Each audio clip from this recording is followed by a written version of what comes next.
Assalamualaikum warahmatullahi wabarakatuh. Kami dari kelompok 3 akan membahas materi mengenai analisis aktivitas operasi. Namun sebelum itu, perkenalkan nama saya Dian Rina Lapsari dengan NIM 082.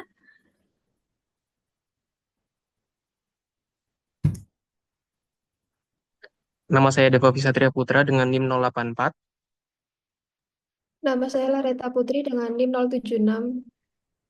Nama saya Fazia dengan NIM 058. Saya Fadia Rizky dengan NIM 077.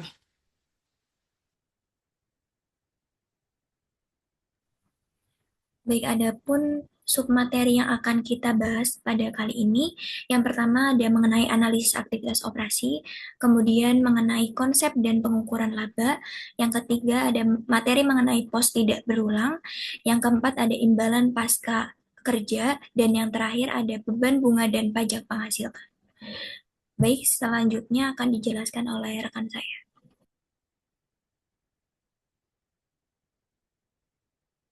Baik, di sini saya akan menjelaskan mengenai laba atau income. Jadi, laba itu merupakan ringkasan operasi usaha yang dinyatakan dalam istilah keuangan. Laba merupakan pengukuran atas perubahan kekayaan pemegang saham atau stakeholder maupun merupakan estimasi laba masa depan. Nah, laba merupakan salah satu pengukuran operasional perusahaan dan dihitung dengan eh, akuntansi akrual. Jadi, income itu merangkum dampak finansial dari operasional perusahaan. Nah, dan bertujuan untuk eh, menjelaskan bagaimana pendapatan dihitung dengan menampilkan komponen-komponen penting sebagai item terpisah. Oke, next. Nah, terdapat dua komponen mengenai pendapatan. Yang pertama adalah economic income dan yang kedua adalah permanent income. Nah, yang pertama itu economic income yang mengukur perubahan yang bersih kekayaan pemegang saham selama satu periode. Nah, secara teoritis itu sama dengan arus kas suatu periode ditambah perubahan nilai kini dan arus kas masa depan yang diharapkan. Lalu yang kedua ada permanent income, yang mana merupakan perkiraan pendapatan rata-rata yang diharapkan suatu bisnis selama masa hidupnya dengan dasar yaitu kondisi bisnisnya. Nah, permanent income ini disebut juga dengan pendapatan berkelanjutan atau berulang yang mirip dengan kekuatan pendapatan berkelanjutan dan penentuannya itu besar dalam aspek analisis. Oke, next. Selanjutnya saya akan menjelaskan mengenai konsep dan pengukuran laba. Konsep laba. Laba adalah selisih antara pendapatan dan beban selama suatu periode tertentu. Laba digunakan sebagai indikator kinerja keuangan suatu perusahaan dan dapat menjadi dasar bagi pengambilan keputusan bisnis oleh investor dan kreditor. Nah, laba sendiri dibagikan menjadi beberapa jenis. Yang pertama itu adalah laba kotor atau gross profit. Laba kotor sendiri adalah laba yang sebelum dikurangi biaya operasional. Nah, ini laba kotor ini diperoleh dari selisih antara pendapatan dan harga pokok harga pokok penjualan. Yang kedua sendiri adalah laba sebelum bunga dan pajak atau EBIT. Laba ini diperoleh setelah dikurangi biaya operasional, tetapi masih belum dikurangi biaya pajak dan biaya non operasional. Nah, biaya operasional yang mencakup untuk pengurang laba EBIT ini adalah biaya sewa, biaya peralatan, biaya inventaris, biaya pemasaran, biaya asuransi, dan biaya research and development. Laba ini seringkali disebut juga dengan laba operasional. Nah, yang ketiga ada laba bersih. Laba bersih adalah laba yang didapatkan setelah dikurangi dengan semua biaya, termasuk pajak dan beban bunga. Laba bersih ini adalah laba yang eh, seringkali dicatat sebagai keuntungan bersih perusahaan. Selanjutnya adalah pengukuran laba. Pengukuran laba Pengukuran laba dapat dilakukan dengan berbagai metode, bergantung pada prinsip akuntansi yang digunakan. Nah, untuk cara mengukur laba ini ada dua. Yang pertama, accrual basis dan cash basis. Nah, accrual basis ini adalah pendekatan yang mengakui pendapatan dan beban ketika transaksi terjadi, bukan saat kas diterima atau dikeluarkan. Metode ini lebih mencerminkan kondisi ekonomi perusahaan dibandingkan basis kas karena setiap transaksi yang terjadi itu langsung dicatat, nggak nunggu kasnya masuk dulu. Yang kedua adalah cash basis. Cash basis ini mengukur laba berdasarkan arus kas masuk dan keluar secara aktual. Pendapatan baru diakui ketika kas diterima dan beban baru diakui ketika kas dibayarkan atau kas keluar. Basis ini lebih sederhana dan lebih mudah, tetapi kurang mencerminkan kinerja keuangan yang sebenarnya.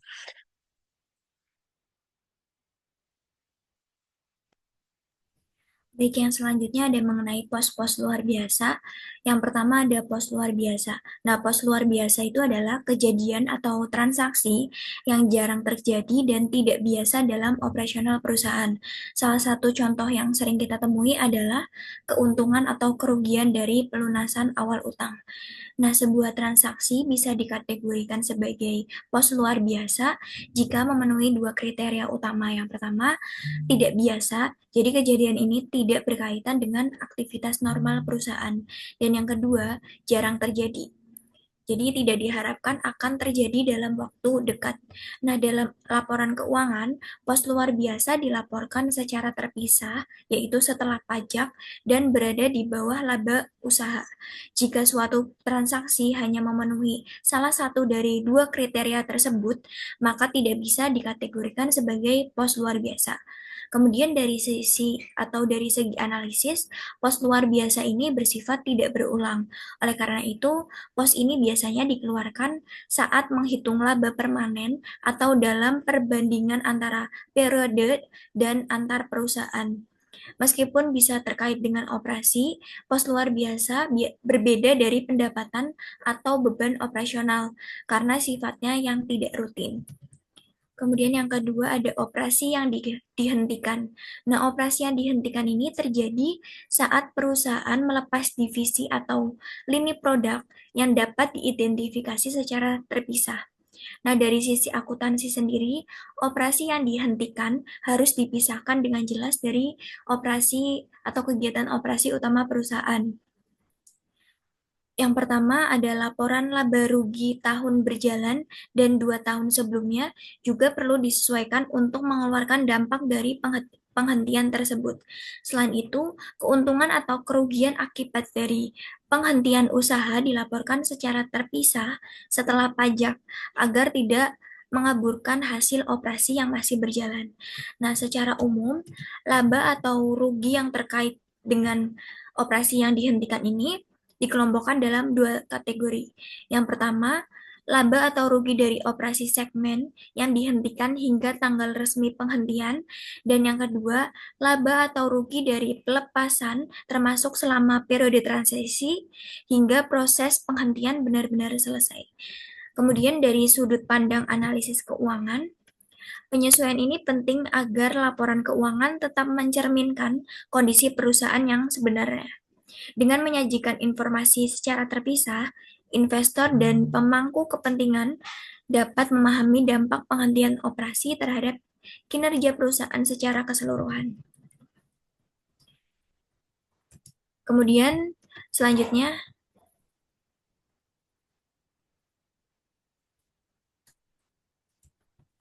ada next.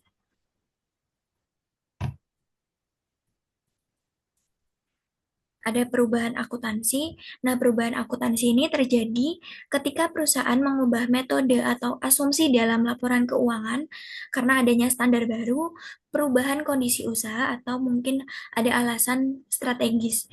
Nah, jenis perubahan akuntansi yang pertama ada perubahan prinsip akuntansi. Kemudian yang kedua ada perubahan estimasi akuntansi. Kemudian yang ketiga ada perubahan entitas pelapor, misalnya akibat dari kebijakan konsolidasi anak perusahaan. Kemudian yang terakhir ada koreksi kesalahan. Kemudian jenis yang keempat yaitu ada pos khusus. Nah, pos khusus ini mengacu pada transaksi atau kejadian yang tidak biasa dan jarang terjadi meskipun tidak keduanya.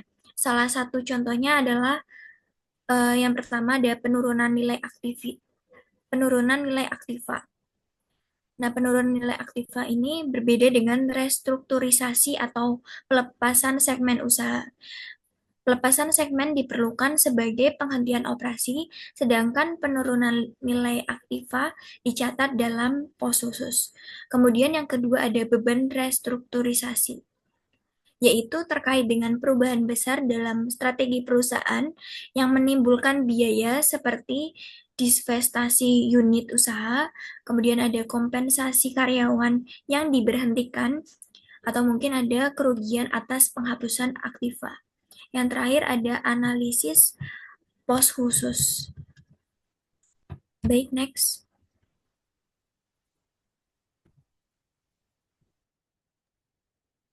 Oke, selanjutnya itu imbalan kerja tambahan atau kompensasi untuk karyawan. Nah, kompensasi tambahan untuk karyawan ini ada 3. Yang pertama adalah kontrak kompensasi tangguhan. Kompensasi ini merupakan perjanjian untuk membayar karyawan di masa depan dengan beberapa syarat tertentu. Kemudian yang kedua adalah hak apresiasi saham. Nah, hak, hak apresiasi saham merupakan hak atas jumlah tertentu saham yang diberikan kepada karyawan. Dan yang ketiga, kompensasi saham junior. Merupakan perusahaan itu memberikan karyawan hak untuk membeli saham jenis tertentu pada harga pasar yang lebih rendah dari harga saham perusahaan karena tidak memiliki hak suara. Nah, selanjutnya adalah kompensasi karyawan berbasis saham. Kompensasi karyawan berbasis saham merupakan bentuk kompensasi intensif yang paling terkenal. Nah, banyak alasannya itu un- salah satunya adalah perusahaan berpendapat bahwa employee stock options atau ESO itu meningkatkan kinerja dengan memberikan karyawan kepemilikan pada perusahaan karena karenanya itu menyatukan insentif karyawan dan juga perusahaan. Oke, selanjutnya.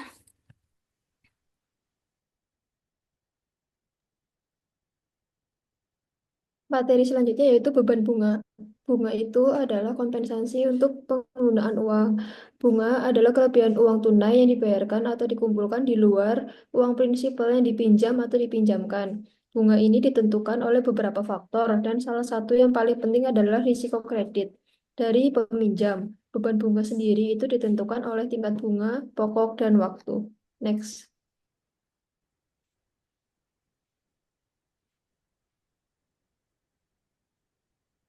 Beban bunga untuk sebuah perusahaan adalah tingkat nominal yang dibayarkan pada pembiayaan utang, termasuk dalam kasus obligasi, amortisasi diskon, atau premi apapun. Komplikasi muncul ketika perusahaan mengeluarkan utang konversi atau utang dengan waran. Situasi ini menghasilkan tingkat nominal di bawah biaya utang serupa yang tidak menikmati fitur tambahan ini.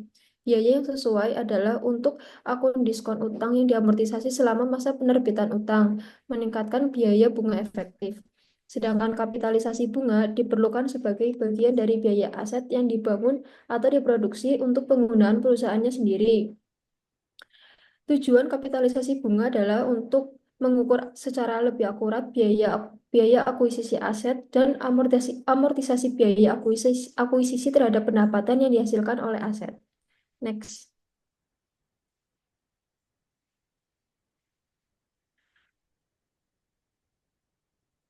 Materi yang terakhir yaitu pajak penghasilan. Pajak penghasilan atau biasa disebut PPh adalah pajak yang dikenakan atas penghasilan yang diterima atau diperoleh oleh individu atau badan usaha. Pajak ini termasuk dalam kategori pajak langsung, yang berarti pajak ini dibayar langsung oleh wajib pajak kepada pemerintah berdasarkan penghasilan yang diperoleh dalam periode tertentu. Biasanya itu setiap tahun. Dalam akuntansi pajak, terdapat 2 jenis perbedaan antara laporan keuangan dan pajak penghasilan, yaitu perbedaan sementara dan perbedaan permanen. Next.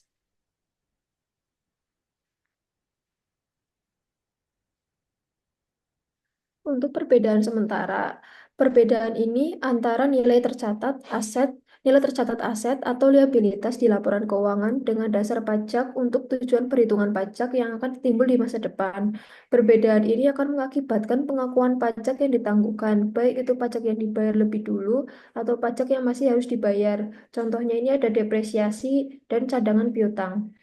Yang selanjutnya adalah perbedaan permanen. Perbedaan permanen ini adalah perbedaan antara pendapatan atau beban yang diakui dalam laporan keuangan dengan pendapatan atau beban yang dapat dikurangkan dalam perhitungan pajak. Dan perbedaan ini tidak akan menghilang atau mengkoreksi dirinya sendiri di masa depan. Dengan kata lain, perbedaan ini itu tidak menyebabkan adanya kewajiban pajak yang ditangguhkan atau aset pajak yang ditangguhkan karena perbedaan ini itu tidak dapat diperbaiki atau disesuaikan lagi di masa mendatang. Contohnya ini ada pendapatan bebas pajak dan beban yang tidak dapat dikurangkan oleh pajak. Next. Baik, sekian presentasi dari kelompok 3. Kurang lebihnya mohon maaf. Wassalamualaikum warahmatullahi wabarakatuh.